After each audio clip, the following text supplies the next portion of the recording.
Hai friends, perkenalkan nama aku Natasha Putri dengan NRP 2043221010. Hai teman-teman, kenalin nama aku Serly Dia Puspitasari dengan NRP 2043221082. Hai friends, pernah nggak sih kamu lihat tumpukan data yang banyak banget dan bingung mau mulai dari mana? Tenang, kamu nggak sendirian. Di dunia ini ada yang namanya machine learning loh. Salah satu metode keren dalam machine learning yang bisa membantu kamu mengelompokkan data tanpa perlu label sama sekali, namanya adalah clustering. Menurut jurnal Prosisco oleh Mutakin tahun 2023, clustering merupakan proses pengelompokan data menjadi objek-objek yang serupa berdasarkan ciri atau karakteristiknya. Dengan clustering, kita bisa menemukan pola tersembunyi, bahkan saat data terlihat acak dan membingungkan. Menurut Jurnal British of Computer, clustering itu dibagi menjadi dua jenis teman-teman, yaitu hierarki dan non-hierarki. Sebenarnya apa itu ya untuk hierarki clustering? Simak slide selanjutnya. Hierarchical clustering itu keren banget karena hasil pengelompokannya ditampilkan dalam bentuk pohon hierarki yang disebut dendrogram. Metode ini terbagi menjadi dua pendekatan utama, yaitu divisif dan aglomeratif. Divisif dari atas ke bawah yaitu memecahkan data besar jadi kelompok kecil, dan aglomeratif dari bawah ke atas menggabungkan data kecil jadi kelompok besar. Jadi kawan-kawan, kesimpulannya agglomerative hierarchy analysis merupakan metode yang termasuk dalam konsep unsupervised learning dengan tujuan utama mengelompokkan data ke dalam struktur hierarki. Caranya menggunakan strategi bottom up, yaitu membangun objek-objek data kecil hingga membentuk kelompok yang lebih besar. Sesuai kutipan jurnal Information Technology and Computer Science oleh Praktiko dan Damastuti tahun 2021. Selanjutnya ada proses kerja agglomerative hierarchy analysis. Yang pertama yaitu tentukan jenis clustering. Digunakan metode aglomeratif di mana setiap data awalnya dianggap sebagai satu klaster terpisah. Yang kedua, tentukan metode pengukuran similaritas. Gunakan pengukuran jarak seperti Euclidean, Manhattan, atau Cosine similarity untuk mengukur kemiripan antar data. Yang ketiga, buat matriks similaritas. Matriks ini menunjukkan jarak antara setiap pasangan data dasar dalam pembentukan struktur hierarki. Yang keempat, gabungkan klaster terdekat. Secara bertahap, dua klaster terdekat digabungkan hingga membentuk satu klaster besar. Yang kelima, hitung ulang jarak antar klaster.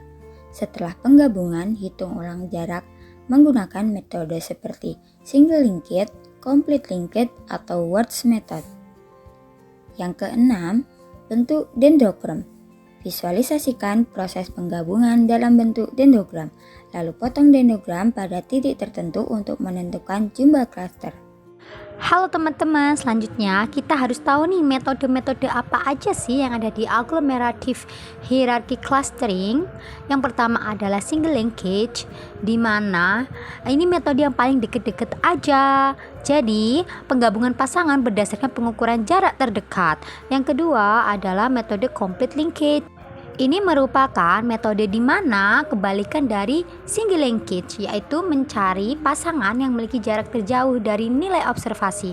Yang ketiga adalah average linkage, di mana dalam metode ini yaitu mempertimbangkan nilai rata-rata jarak antar semua anggota. Yang keempat adalah word method.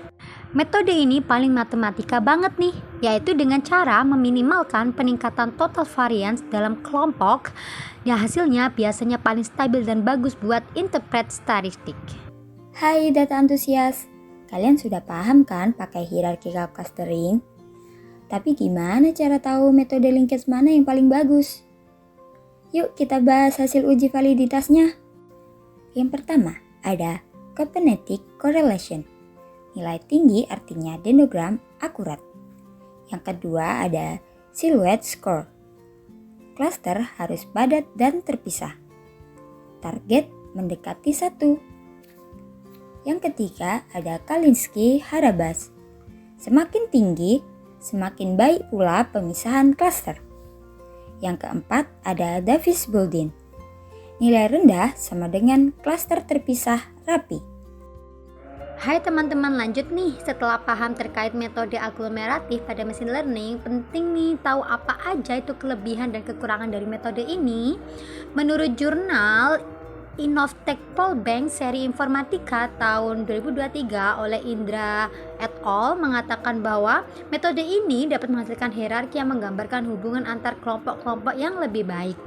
Kemampuannya dalam menganalisis struktur hierarki pada data cukup baik. Tidak perlu mengatur jumlah kelompok yang diinginkan, dapat digunakan dengan berbagai metrik jarak dan kriteria penggabungan. Dapat melihat gambaran besar dari data dengan mudah.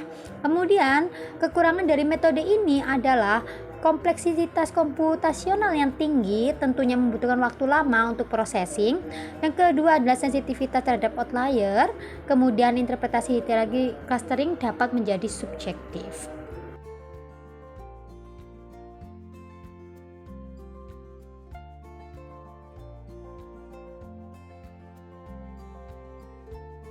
Hai Sobat Data, mau tahu cara pengelompokan provinsi di Indonesia berdasarkan kesejahteraan?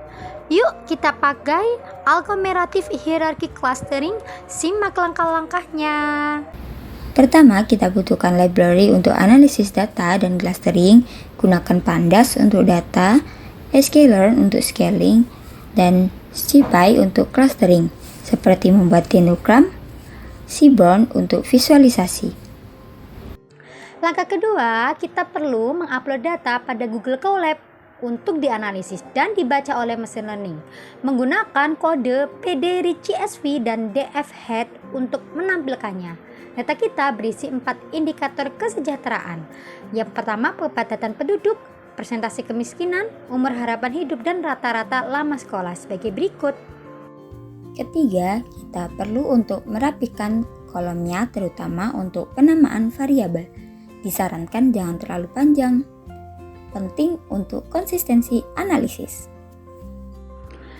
Selanjutnya, kita melakukan preprocessing data yang bertujuan untuk membersihkan, mengorganisir, dan mengubah data menjadi format yang lebih sesuai dan siap untuk dianalisis. Lihat nih, data mentah kita itu seperti bahan mentah di dapur, perlu diolah sehingga dilakukan penanganan pada data yang missing dan dilakukan input dengan data rata-rata sehingga seluruh data menjadi lengkap sebagai berikut.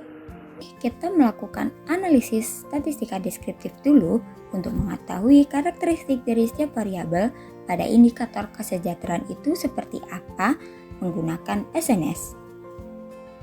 Selanjutnya adalah melakukan visualisasi dalam statistika deskriptif pada setiap variabel. Yang pertama, kita analisis nih kepadatan penduduk dengan scatter plot menggunakan kode PLT scatter dan mencari wilayah mana yang tertinggi dan terendah menggunakan max dan min sebagai berikut.